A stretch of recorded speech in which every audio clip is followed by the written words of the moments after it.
నమస్తే, welcome to GX9 news.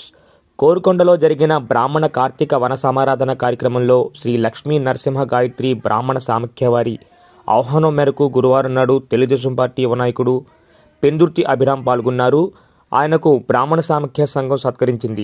అదేవిధంగా కోరుకొండ మండలం బురుగుపడి గ్రామంలో గౌడ సంఘం ఆధ్వర్యంలో జరిగిన వన సమారాధన కార్యక్రమంలో ఆయన పాల్గొన్నారు.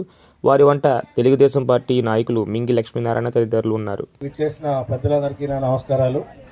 ముఖ్యంగా కోరుకొండ మండలం బ్రాహ్మణ సంఘం మమ్మల్ని ప్రేమతో గత 25 సంవత్సరాల నుంచి మా కుటుంబాన్ని చాలా ప్రేమిస్తున్నారు. ఆ ఆదరాభిమానులతోనే ఈరోజు ఇక్కడికి విచ్చేయడం జరిగింది.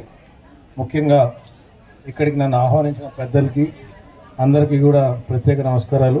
ఈ కార్తీక మాసం సందర్భంగా అందరికీ మంచి జరగాలని మనస్ఫూర్తిగా కోరుకుంటూ అయ్యప్ప దీవెనలు, లక్ష్మీనరసింహ ఆశీస్సులు ఎల్లప్పుడూ నియోజకవర్గ ప్రజలందరిపైన, ముఖ్యంగా కోరుకొండ బ్రాహ్మణ సంఘానికి ఎప్పుడూ అండగా ఉంటామని ఈ అవకాశం కల్పించిన పెద్దలందరికీ నా